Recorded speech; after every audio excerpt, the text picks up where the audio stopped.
Hi everybody, today's Sunday, April 12th. Bonjour à tous. Aujourd'hui, nous sommes le dimanche 12 avril 2026 et je suis ici pour parler de ce qui s'est passé jusqu'à présent entre l'Iran et les États-Unis. Comme nous le savons, des négociations ont eu lieu au Pakistan, à Islamabad, et les deux délégations ont échangé directement et indirectement. Leurs équipes techniques ont tenté de négocier et de préparer le texte de l'accord. La nuit dernière, nous avons appris que J.D. Vance avait déclaré que les discussions n'avançaient pas et qu'il allait donc quitter Islamabad, ce qu'il a fait en rentrant aux États-Unis. Ce qui s'est passé, c'est que J.D. Vance est parti d'Islamabad pour retourner aux États-Unis, mais Jared Kushner et Steve Witkoff étaient toujours sur place. With Steve Witkoff, they're, staying there to the last moment. Vous savez, ils sont restés là jusqu'au dernier moment pour voir ce qui allait se passer avec la délégation iranienne. S'ils allaient changer d'avis ou ajuster leur politique ou leur stratégie.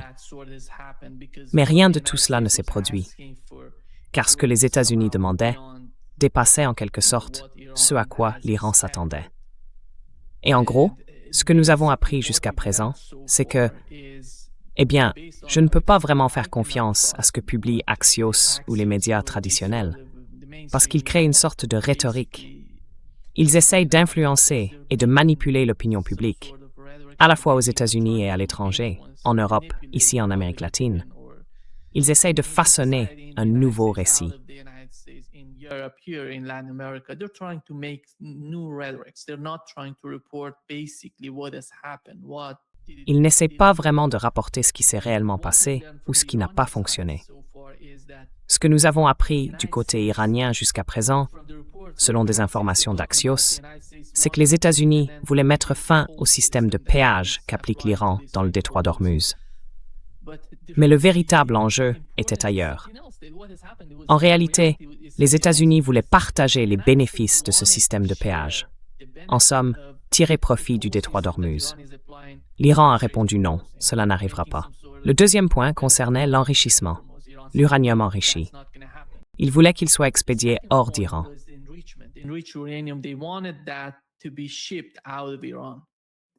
Et l'Iran a dit non, cela n'arrivera pas, car c'était déjà sur la table avant le début de cette guerre. Nous parlions de la manière de réduire ou de diluer l'uranium enrichi, celui enrichi à plus de 60%. Et cela, encore une fois, n'est plus sur la table. Nous pouvons négocier, nous pouvons trouver une sorte de solution à ce sujet, mais nous n'allons pas l'expédier hors d'Iran. Et la troisième partie concernait la demande que l'Iran cesse d'enrichir de l'uranium sur son propre sol pendant 20 ans. Et c'est l'une des lignes rouges les plus fermes de l'Iran. Personne ne peut ignorer le droit de l'Iran à enrichir de l'uranium sur son propre territoire, car ce n'est pas quelque chose qui vient de l'extérieur, c'est entièrement national. Tout le savoir-faire est national.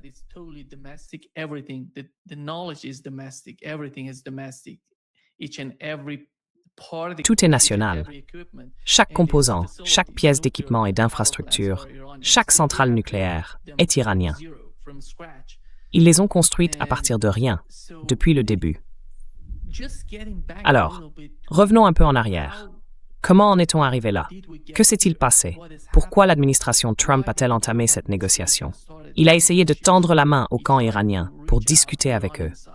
Ce que nous avons appris du côté iranien, c'est que l'histoire est totalement différente de ce que nous avons entendu dans les médias traditionnels. En gros, de ce que l'administration Trump essayait de diffuser.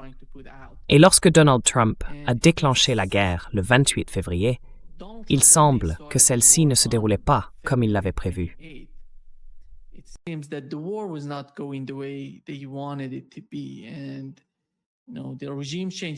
vous savez, le changement de régime n'a pas fonctionné. Ensuite, ils ont décidé d'aller au-delà du changement de régime, d'essayer, vous savez, de frapper plus fort. Nous savons ce qui est arrivé au guide suprême de l'Iran, ainsi qu'au commandant et à de nombreuses personnes de haut rang qui ont été tuées, assassinées pendant cette opération. Ils pensaient que cela ferait s'effondrer toute la société iranienne, que cela provoquerait une sorte de changement radical dans la société et la direction du pays. Ainsi, il pourrait trouver quelqu'un de plus modéré, quelqu'un qui serait capable de faire ce que les États-Unis ont réussi à accomplir au Venezuela avec Delcy Rodriguez. Il pensait littéralement que ce serait le résultat. Si ce n'était pas un changement de régime, alors quelque chose de similaire à ce qui s'est passé au Venezuela.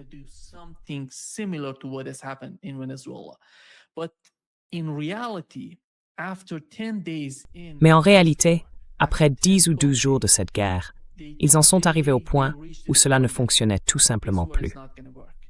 Cela ne marchait ni pour Israël, ni pour les États-Unis, car pendant ces 10, 12, peut-être 15 premiers jours, l'Iran avait essentiellement tout détruit dans le Golfe Persique, toutes ses bases dans les États arabes, ainsi que les radars en Israël. Ils avaient donc pratiquement neutralisé la plupart des radars dans le Golfe Persique et dans les pays du CCG. Ensuite, les États-Unis ont essayé d'envoyer des messages. Vers le 12e ou le 15e jour, ils ont commencé à contacter l'Iran par l'intermédiaire du gouvernement turc, du gouvernement pakistanais et d'abord via Oman. Mais plus tard, cela s'est déplacé vers la Turquie, puis vers le Pakistan.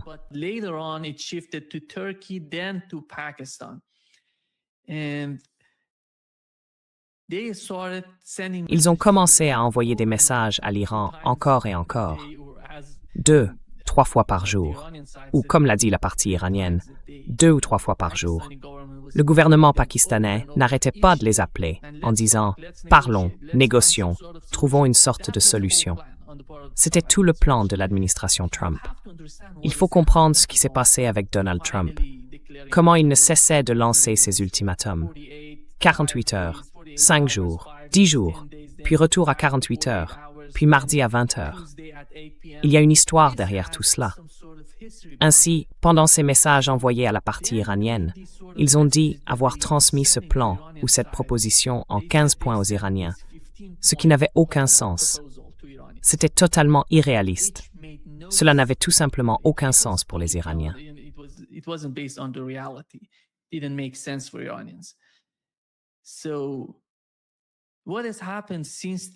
Ainsi, après avoir envoyé la proposition en 15 points aux Iraniens, ces derniers ont reçu à plusieurs reprises des appels du gouvernement pakistanais qui leur demandaient quelle était leur réaction. Les Pakistanais disaient « La réaction est évidente ». Les Iraniens leur ont répondu « Nous ne sommes d'accord avec aucun des points mentionnés dans ce plan en 15 points ». Mais les Pakistanais ont insisté. Ils ont demandé « Quelle serait donc votre contre-proposition? Que répondriez-vous aux États-Unis? Quels sont les termes ou les points qui seraient acceptables pour l'Iran? » L'Iran a alors préparé un plan en 10 points et l'a envoyé aux États-Unis par l'intermédiaire du gouvernement pakistanais. Les Pakistanais ont reçu la proposition en 10 points.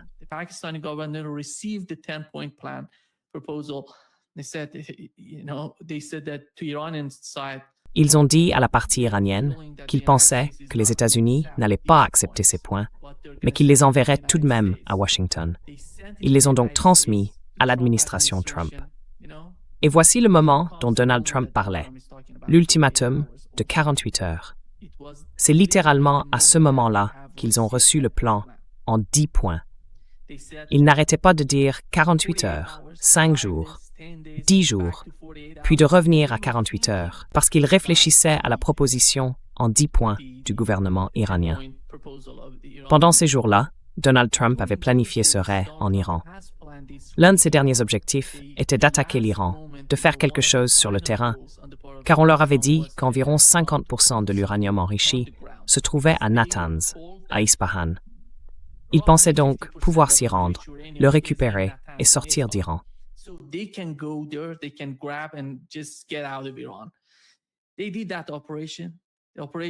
Ils ont mené cette opération, mais elle a complètement échoué. Ils ont beaucoup perdu dans ce combat. Puis Donald Trump a lancé l'ultimatum final. Ce serait mardi soir à 20 heures, et ce serait la fin de l'Iran, la fin de la civilisation en Iran. Je vais faire ceci, je vais faire cela, a-t-il dit. Mais il n'y a pas eu de négociation, comme je l'ai déjà mentionné. Il n'y a pas eu de négociation. Il s'agissait simplement d'une proposition en 10 points, envoyée aux États-Unis. Et pendant tout ce temps, Donald Trump lui-même négociait, je ne sais pas avec qui, peut-être avec Benjamin Netanyahu ou certaines personnes de sa propre administration. En réalité, ils négociaient entre eux. Il n'y a pas eu de véritable négociation active avec l'Iran, car tout se résumait à des messages échangés d'un côté et de l'autre. Rien qui ressemble à une véritable négociation n'a eu lieu en coulisses.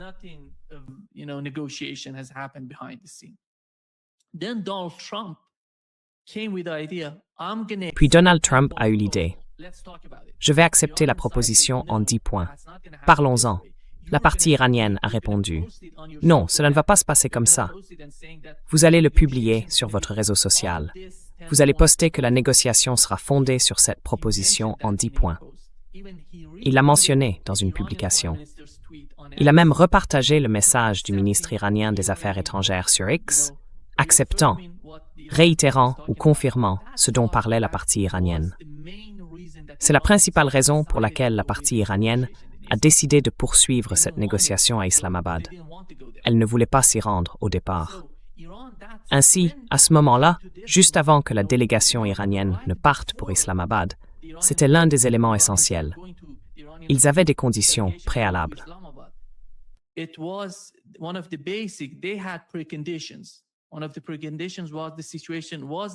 L'une des conditions préalables concernait la situation au Liban, les attaques contre le Liban. En effet, juste après l'annonce du cessez-le-feu par Donald Trump et son administration, il y a eu une attaque brutale contre le Liban. Ils ont détruit de nombreux bâtiments et tué de nombreux civils. Ils ont affirmé que la cible était le Hezbollah, mais nous savons que la plupart des cibles étaient en réalité des civils et des gens ordinaires. Ils tuaient et assassinaient des personnes au Liban. Ce qui s'est passé là-bas était incroyable. Je pense que plus tard, nous devrons en apprendre davantage sur ce qui s'est produit dans ces premiers instants, juste après l'annonce du cessez-le-feu. Mais cela mis à part, l'Iran a dit non. Si vous acceptez le cessez-le-feu sur tous les fronts, alors nous négocierons avec vous. Telles étaient les conditions préalables.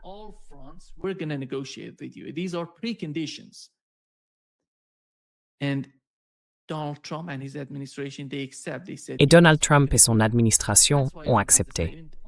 Ils ont dit « Oui, nous allons le faire ». C'est pourquoi l'Iran, jusqu'au dernier moment, ne voulait pas se rendre à Islamabad. Mais ils ont accepté. Et alors la négociation a commencé. Du côté iranien, il y avait 5 groupes de personnes, économiques, juridiques, politiques. Ils avaient même l'ancien président de la Banque centrale iranienne avec eux. Ils étaient tous là pour négocier, pour accomplir quelque chose d'important, de substantiel. Trouver une sorte de cadre, pas exactement une solution, mais la base des négociations. C'est ce qui se passait, ce qui était dans l'esprit des Iraniens. Ils étaient là.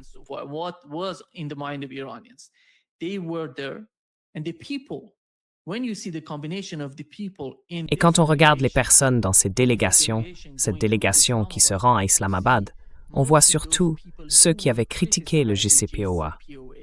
Il y avait des gens qui l'avaient critiqué et d'autres qui l'avaient soutenu.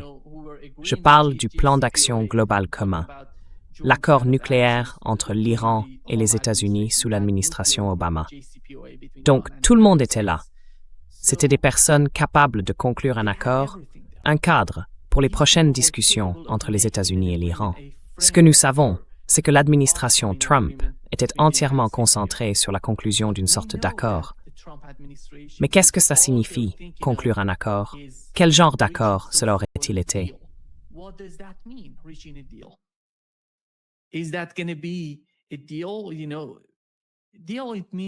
Vous savez, un marché signifie que vous faites quelque chose, puis vous laissez simplement l'autre partie tranquille. Mais ceci n'est pas un marché, c'est un accord. Il faut respecter l'accord. Dans un marché, vous vendez simplement votre voiture et c'est fini. Un accord va au-delà de cela. C'est quelque chose de diplomatique. Nous savons que s'ils voulaient négocier sérieusement à propos de l'uranium enrichi en Iran, ils devaient venir avec une stratégie d'ensemble. Car c'est une tâche immense. Souvenez-vous simplement de ce qui s'est passé pendant le JCPOA. Des heures et des heures, de négociation et de discussion, non seulement entre politiciens, mais aussi entre équipes techniques qui se parlaient, interagissaient et cherchaient une forme de solution, une sorte d'accord sur la question.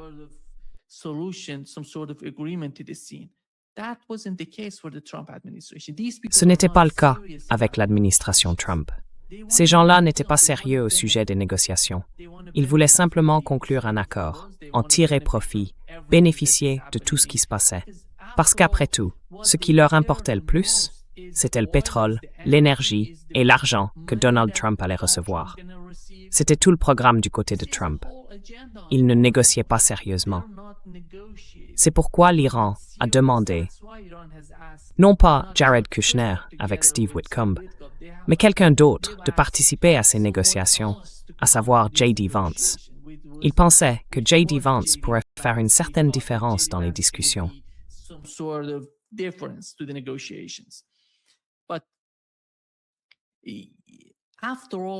Mais après tout, je ne vois pas beaucoup de changements. Vous savez, l'atmosphère a un peu évolué à cause de J.D. Vance, mais il raconte la même histoire. L'état d'esprit est le même. Ils veulent gagner. Ils veulent s'emparer de quelque chose. Il n'y a rien dans le détroit, ni ailleurs, que les États-Unis puissent s'approprier. Ils ne peuvent rien saisir. Et en regardant ce qui s'est passé, Donald Trump, ses ultimatums n'étaient pas vraiment une pression sur l'Iran. Il suppliait pour des négociations en coulisses. Ce que nous voyions publiquement, c'était des ultimatums. Il allait tout détruire. Mais en coulisses, il implorait des discussions. Et en ce moment, voici ce qu'il a dit à Fox News.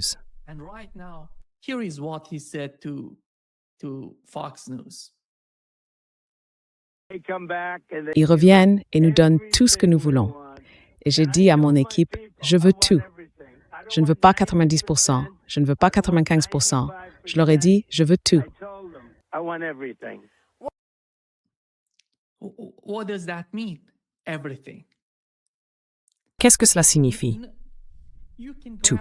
Vous ne pouvez rien saisir. Le détroit d'Ormuz est sous le contrôle de l'Iran. Il en parle maintenant en réaction à l'effondrement des négociations, parce que les États-Unis voulaient imposer leurs conditions à l'Iran.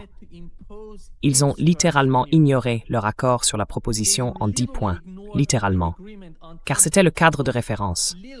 C'est pourquoi les Iraniens ont décidé d'aller à Istanbul, à Islamabad, au Pakistan. Ils ont dit non, nous allons redéfinir les points. Vous devez accepter nos conditions concernant les armes nucléaires et le détroit d'Ormuz. Même dans le cas du Liban, ils n'ont rien changé là-bas. La guerre continue.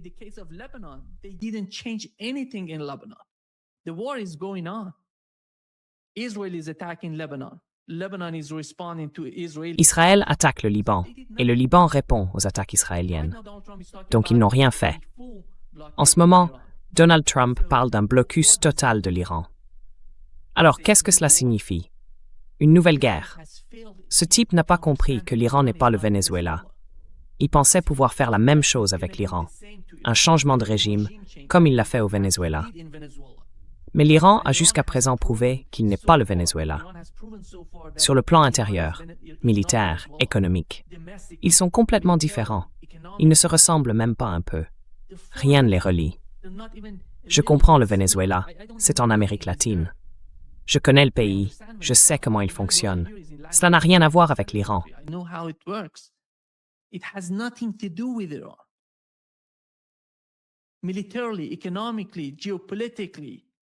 Militairement, économiquement, géopolitiquement, intérieurement. Et il dit qu'ils vont revenir à la table des négociations, qu'ils accepteront non pas 95%, mais 100%. Je vais tout obtenir. J'ai une mauvaise nouvelle pour Donald Trump. Vous n'obtiendrez rien si vous vous comportez ainsi. L'administration n'accomplira rien. Le pire qui pouvait arriver à l'Iran est déjà arrivé. La guerre. L'Iran est prêt à tout. Peu importe si vous voulez utiliser une bombe nucléaire. Allez-y. Si vous pensez que cela va vous aider, rien n'aidera Donald Trump, sauf comprendre la situation dans laquelle il se trouve, le piège qu'il s'est tendu à lui-même.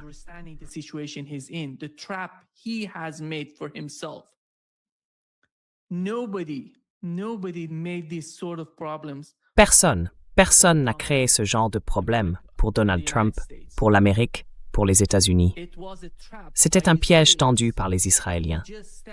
Il est simplement tombé dedans et il ne sait pas comment en sortir. Ce blocus, d'une certaine manière, on dirait que c'est une nouvelle idée, une grande stratégie de la part de Donald Trump en ce moment. Mais comment peut-il faire cela? Son porte-avions est très très loin des côtes iraniennes. J'envoie une nouvelle, vous savez, immense flotte vers l'Iran et ils vont mettre en place un blocus. Il va faire, eh bien, vous savez, tout le concept de ces négociations reposait sur les difficultés économiques que traverse actuellement le monde entier, sur cette tourmente mondiale.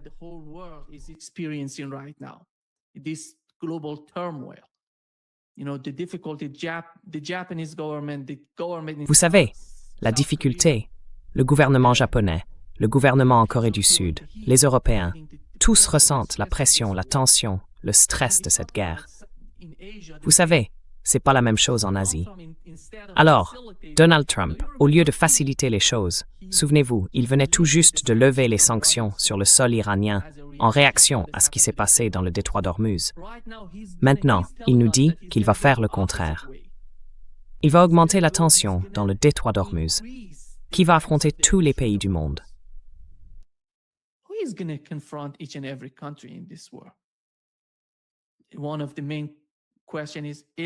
L'une des principales questions est la suivante.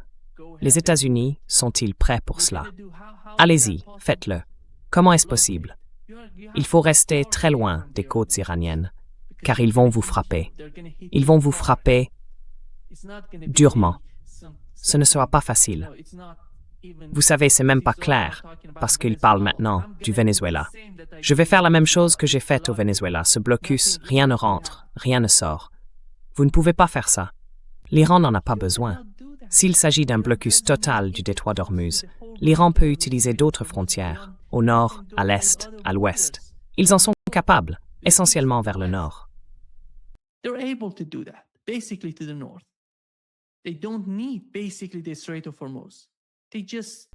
Ils n'ont pas vraiment besoin du détroit d'Ormuz. Ils peuvent simplement l'arrêter. Ils peuvent tout y bloquer. Et ces gens de l'administration Trump, ils ne se soucient pas des pays du CCG. Personne ne se soucie des pays du CCG. Car le pire scénario serait que l'Iran frappe et détruise tout dans ces pays à cause de cette guerre, de cette escalade encouragée par le président des États-Unis. Quel serait le résultat pour Donald Trump? Est-ce que cela va fonctionner? Est-il prêt à voir le baril atteindre $200? Ça va aller jusque-là, ça pourrait monter à 300, 250. Et je ne vois pas cela se produire. Je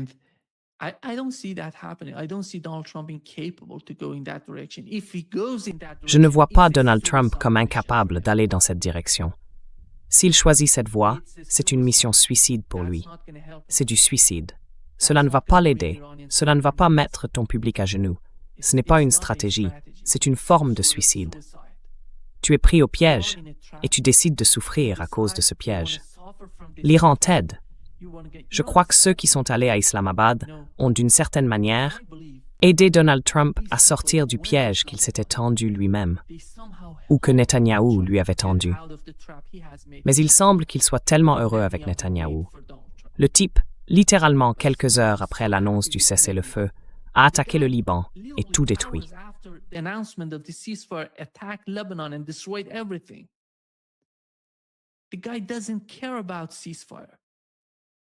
Ce type se moque complètement d'un cessez-le-feu.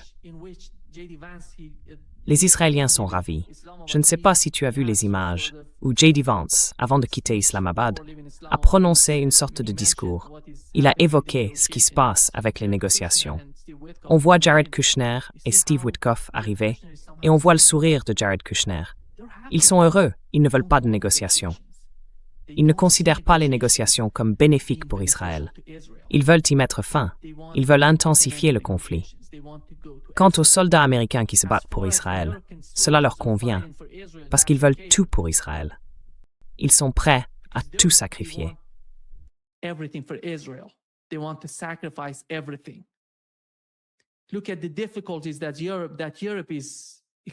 Regardez les difficultés auxquelles l'Europe est confrontée en ce moment. Des problèmes dans le détroit d'Ormuz, les pays du CCG, l'Iran, le Liban, l'Asie, le Japon, la Corée du Sud. Tout cela tourne autour de la soi-disant grande stratégie de Benjamin Netanyahou, qui n'en était pas une. C'était un échec total. Regardez ce qui est arrivé à Israël depuis le 7 octobre. Est-ce une stratégie? Est-ce un gouvernement doté d'une stratégie? Ils ont tout détruit. Aujourd'hui, les médias israéliens ont déclaré qu'ils ne pouvaient pas retourner à la guerre sans les États-Unis. S'ils sont seuls, ils ne sont pas capables de reprendre le combat, car il ne reste plus rien pour lequel se battre. Il n'y a plus rien à combattre. Pour les Iraniens, ils savent qu'Israël ne signifie rien pour eux. For Iranians, they know Israel is nothing for them. They knew that since day one, they didn't want it. Ils savaient que puisqu'ils avaient déjà gagné, ils ne voulaient pas recommencer. Netanyahou voulait le relancer parce qu'il voulait que les États-Unis mènent leur guerre au Moyen-Orient. Hier, le Premier ministre israélien, accompagné du ministre de la Défense, Israël Katz, attaquait le gouvernement turc, affirmant qu'il était naïf et faible parce que l'Iran les avait attaqués. Mais il ne pouvait pas répondre à l'Iran. L'Iran a répété à plusieurs reprises qu'il n'avait pas attaqué la Turquie. Les attaques contre la Turquie et contre l'Azerbaïdjan étaient des opérations sous faux drapeau, car Israël ne veut pas mener une guerre contre l'Iran. Israel doesn't want to fight a war against Iran. Israel is not capable of fighting Iran. Israël n'est pas capable de combattre l'Iran. Israël veut que les États-Unis combattent l'Iran. Israël veut que la Turquie combatte l'Iran. Israël veut que l'Azerbaïdjan combatte l'Iran. C'est ce que veut Israël. Israël a réussi à convaincre les pays du CCG, en gros, je parle des Émirats arabes unis et de l'Arabie saoudite, que leur avenir, leur destin, est de combattre les Iraniens. Parce que nous sommes ensemble, nous sommes bons, nous sommes formidables. Mais au moment où l'Iran tombera, ils vont donner une leçon à ces pays du CCG, parce que ces pays ne sont rien. Ils ne sont rien. Et Israël va les saisir. Ils vont simplement envahir et frapper.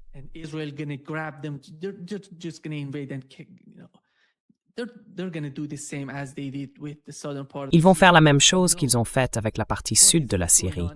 Et nous savons ce qui se passe dans le sud du Liban, jusqu'au fleuve Litanie. Ils vont aller au-delà du fleuve Litanie. C'est l'agenda du côté israélien. Mais ce qui m'étonne, c'est que Donald Trump, d'une manière ou d'une autre, il a produit tellement de rhétorique, la propagande est si épaisse, qu'il semble croire à ce genre de mensonges. Il a répété ces mensonges encore et encore, cette rhétorique, cette propagande, au point de littéralement croire ce qu'il dit. Il faut comprendre ce qui s'est passé. Pourquoi suppliais-tu de négocier avec les Iraniens auparavant? Il faut comprendre ce qui se passe.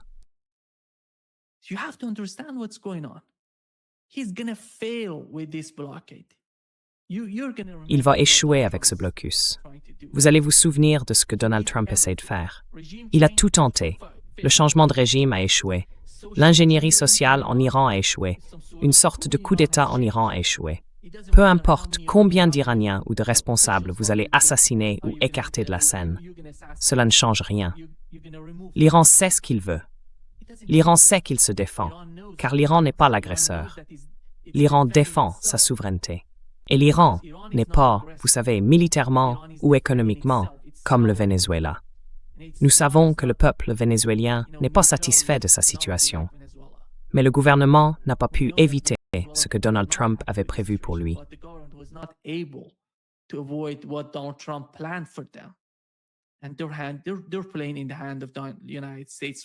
ils servent actuellement les intérêts des États-Unis. Mais l'Iran, c'est autre chose. Totalement différent. Et je pense que Donald Trump, d'une manière ou d'une autre, tôt ou tard va tirer la leçon.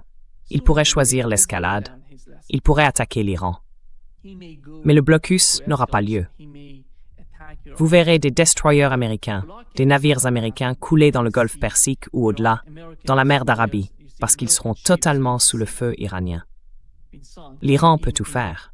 Il ne s'agit pas seulement de missiles, il s'agit aussi de drones. Et l'Iran en possède beaucoup pour riposter. Ce n'est même pas 20%, 25% ou 50%. D'après ce dont parle Donald Trump, c'est 100%. It's not even 20%, 25%, 50%. based on what Donald Trump is talking about, it's 100%. He said everything has been destroyed, 90%. Il a dit que tout avait été détruit, à 90%. Il ne reste qu'un petit peu. Nous devons simplement y aller, affronter un peu de résistance, puis nous allons tout détruire et partir. Nous allons obtenir l'accord, nous serons à 100%. Cela n'arrivera pas. C'est la mauvaise nouvelle pour Donald Trump. S'il essaye de trouver quelque chose, il ferait mieux de le faire par le biais de discussions. Sinon, non. À mon avis, l'Iran n'a pas besoin de négocier avec les États-Unis.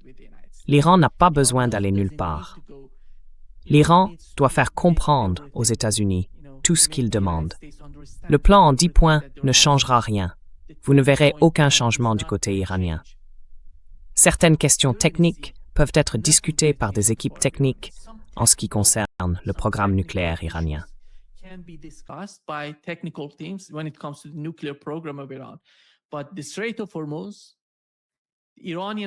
Mais le détroit d'Ormuz, le droit de l'Iran d'enrichir de l'uranium sur son propre sol, cela ne changera pas. La guerre entre Israël et le Liban doit prendre fin.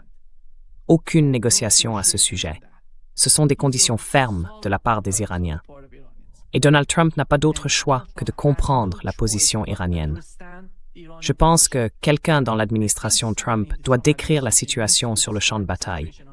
S'il ne le sait pas, il doit la comprendre.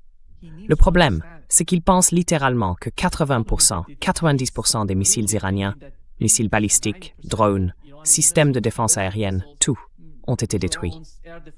Si quelqu'un pense de cette manière, sa décision sera totalement illusoire. Aucune décision prise par cette administration, fondée sur ce genre de rhétorique, ne serait ancrée dans la réalité.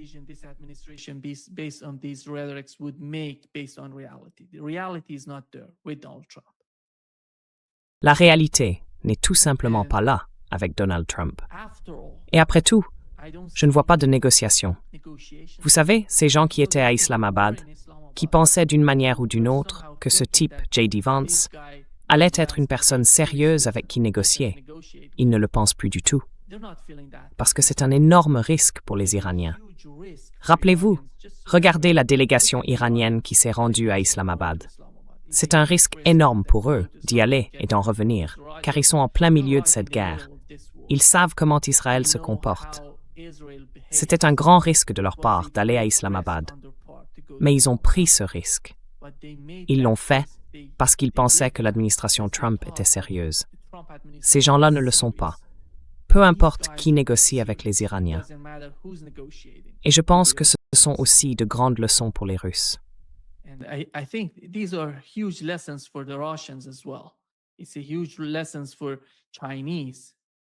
C'est une leçon énorme pour les Chinois. La Chine vient de faire un pas vers Taïwan. Le chef de l'opposition taïwanaise s'est rendu en Chine, a parlé avec Xi, et ils savent ce que l'avenir réserve à Taïwan. Ils savent que les États-Unis ne pourront pas les défendre si quelque chose se produit. La Chine pourrait tout raser à Taïwan.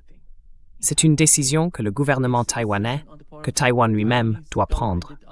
Je pense qu'au fond, ils commencent à comprendre que les États-Unis ne peuvent pas les défendre s'il se passe quelque chose entre la Chine et Taïwan. Taïwan est une petite île. Ce n'est pas comme l'Ukraine, reliée à d'autres pays qui peuvent envoyer des armes, du soutien, des mercenaires ou des forces.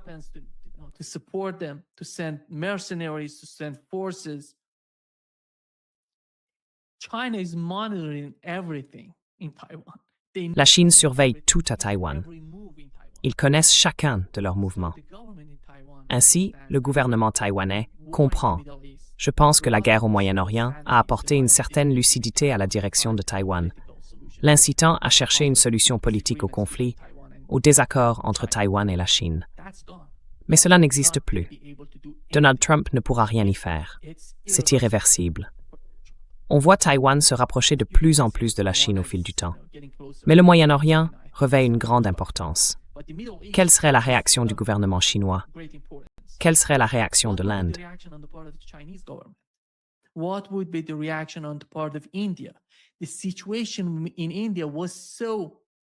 La situation en Inde était tellement grave que l'administration Trump a levé les sanctions sur le pétrole iranien pour permettre au gouvernement indien d'en acheter à l'Iran. Parce que l'Inde est dans une situation désespérée en matière d'énergie. Elle en a besoin. Elle doit en acheter. Donald Trump, avec ce blocus, va-t-il dévaster l'économie indienne? Parce que jusqu'à présent, nous avons vu des gouvernements se rendre en Iran.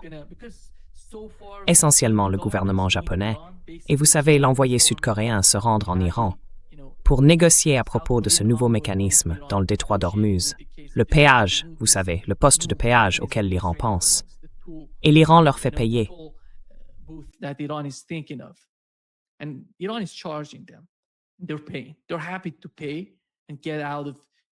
Ils paient.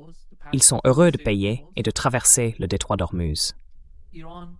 L'Iran a trouvé une solution contre les États-Unis et Israël, qui n'est pas une bombe nucléaire. C'est le détroit d'Ormuz. Le détroit d'Ormuz représente 20% de l'énergie mondiale. Et ce n'est pas seulement l'énergie. Il y a les engrais, le GNL, tout sort de là. La sécurité alimentaire est menacée à cause de cela avant tout. Imaginez simplement qu'un blocus se produise.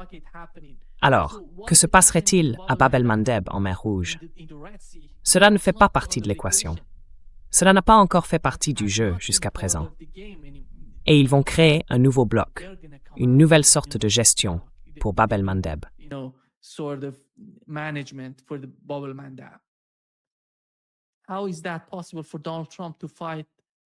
Comment est-il possible que Donald Trump mène un combat à la fois en mer Rouge et dans le golfe Persique, dans le détroit d'Ormuz? Il ne comprend pas la gravité du problème qu'il est en train de créer. Malheureusement, il ne semble pas que quiconque aux États-Unis soit capable de dialoguer avec cette administration. Ces gens sont totalement dans le déni. Ils ne comprennent pas la réalité du détroit d'Ormuz, du Bab el-Mandeb. Vous vous souvenez du Bab el-Mandeb? Les États-Unis, sous l'administration Trump, sont allés en mer Rouge pour vaincre les Yéménites, et ainsi de suite. Ils ont échoué à les vaincre. Puis Donald Trump a annoncé la capitulation. Ils ont capitulé. C'était Donald Trump qui capitulait avant de quitter la mer Rouge. C'était au Yémen. Il essaie de faire la même chose en ce moment.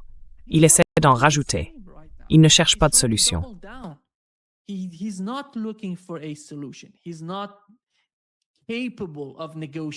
Il n'est pas capable de négocier.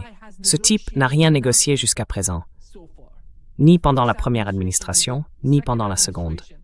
Tu te souviens, tu sais, d'IBM 3D. Ils sont passés par IBM 3D. Ce gars-là n'est pas là pour conclure des accords. Tout ce qu'il a en tête, ce sont les affaires, comment soutirer de l'argent à n'importe qui. En ce qui concerne le Groenland, il menaçait d'une certaine manière les Européens à propos du cas du Groenland. S'il refusait d'aller en Israël, avant tout pour combattre les Iraniens, pour combattre l'armée iranienne au nom des États-Unis, parce qu'ils ont une peur bleue d'aller en Israël, avant tout pour combattre les Iraniens. Tu sais ce qui est drôle? Israël a peur de s'impliquer.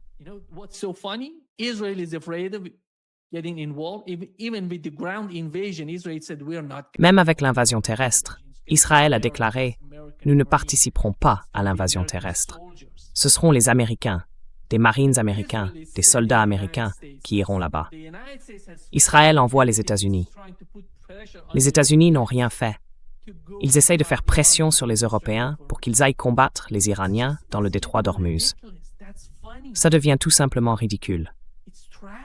C'est drôle, c'est tragique ce qui se passe. Personne ne semble comprendre. Personne ne semble se soucier de ce que dit Donald Trump. Regardez Fox News. Il l'aide simplement à créer une nouvelle rhétorique, à devenir plus radicale, au lieu de se calmer, au lieu de comprendre la réalité de ce qui se passe.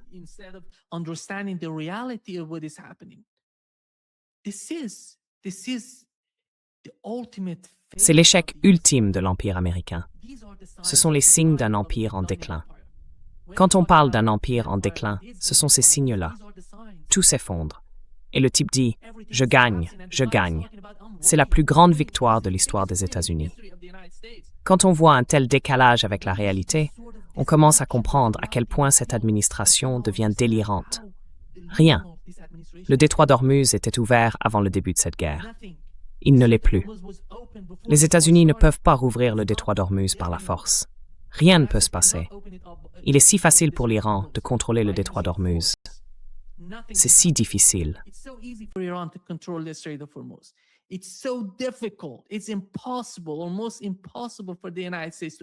Il est presque impossible pour les États-Unis d'ouvrir la situation par la force.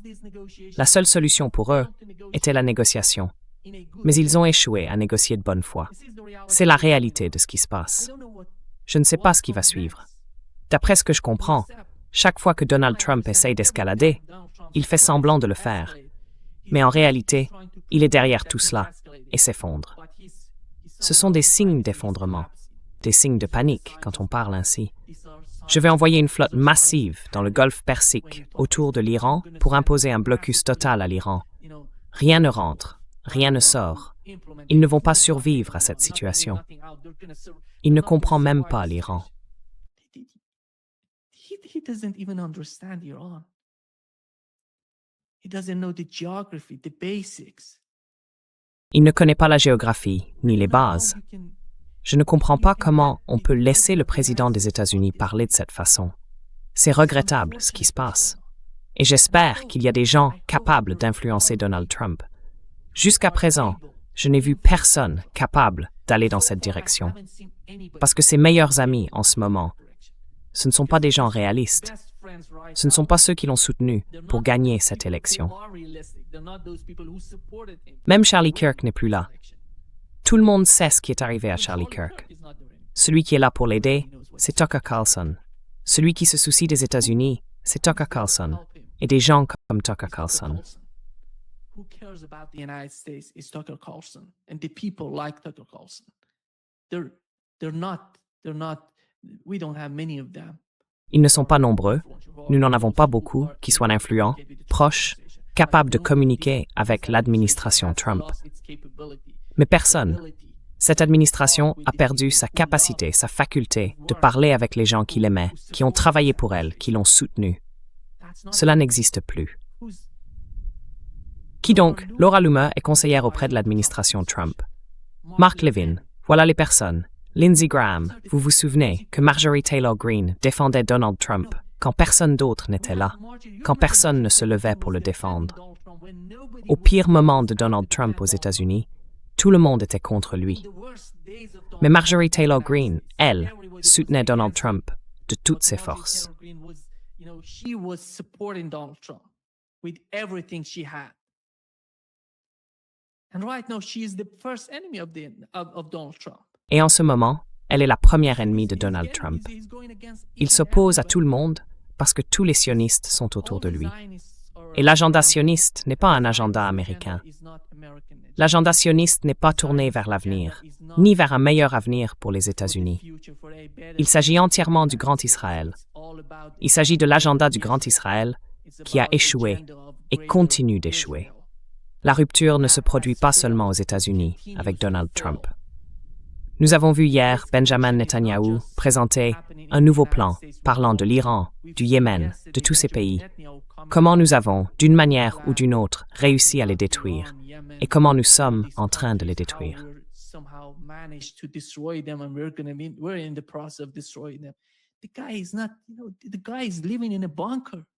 Ce type vit dans un bunker. Il ne sort pas. Il ne communique pas correctement avec son entourage.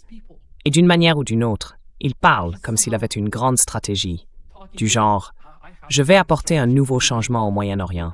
Ce n'est pas lui. Trump est délirant. Netanyahou est délirant. Je ne sais pas qui va parler avec Donald Trump aux États-Unis. Au final, il va échouer.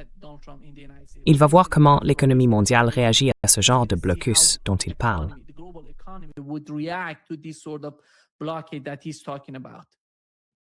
Parce que ce n'est pas à propos de l'Iran.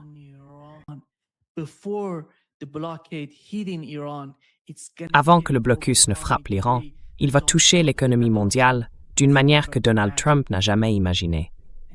Et il n'a pas cette sorte de, vous savez, volonté de comprendre la réalité. Il ne veut pas la comprendre. Il veut que quelqu'un comme Pete Hegseth sorte et dise « grand, puissant, détruis tout, aucune morale, vas-y et détruis ». Il veut ces gens-là. Quand on parle de cette façon, cela veut dire qu'on réfléchit un peu. On ne réfléchit pas correctement. On ne fait que parler. C'est ça le problème. You just talk. This is the problem. And I hope we can find Et j'espère que nous pourrons trouver une sorte de solution à ce qui se passe. J'ai bien peur que ce soit la même chose que ce que nous avons vu avec la Russie. La Russie a dit, finalement, que les négociations en Alaska avaient échoué. C'est pourquoi la Russie a décidé d'y aller.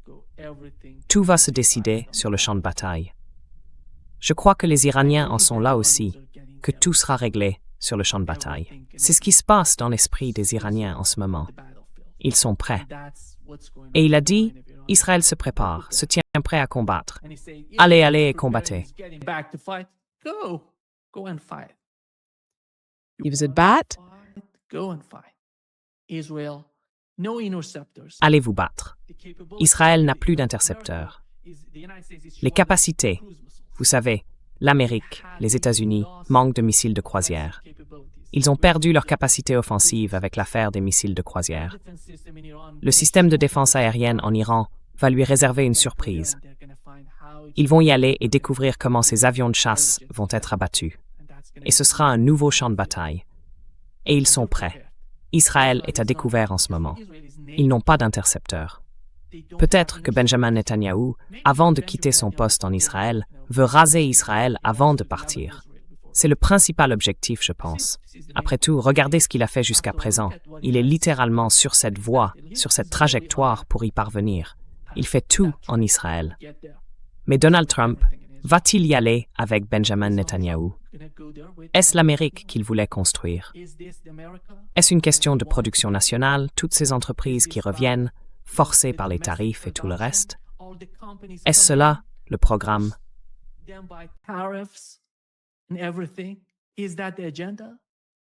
non. Ce type se bat contre l'Iran au Moyen-Orient. Il ne rend pas les États-Unis à nouveau grands, comme il trompait les gens avant d'arriver au pouvoir. Je peux vous assurer que ce que Donald Trump cherche au Moyen-Orient va détruire l'Empire américain. Cela va détruire l'Empire américain. Et l'administration Trump, regardez simplement l'hubris de cette administration. Regardez son arrogance. Il n'écoute personne. On voit même des gens qui étaient très proches de l'administration les critiquer. Soulever quelques points positifs qu'on pourrait au moins envisager. Ils ont dit, n'allez pas en guerre. They said, don't go to war. Don't go to war in the Middle East. That's a huge... Ne partez pas en guerre au Moyen-Orient. C'est une énorme erreur, un échec colossal. Il a commis cette erreur, et maintenant il peine à se sortir des problèmes qu'il a lui-même créés pour les États-Unis. C'est la réalité. Voyons ce qu'il va faire. Je suis sûr que l'Iran est prêt à tout. L'Iran mène une lutte stratégique contre les États-Unis. Tout est planifié.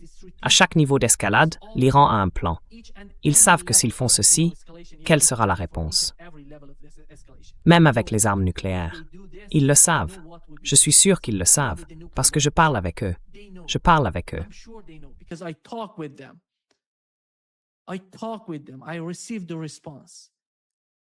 Je reçois la réponse.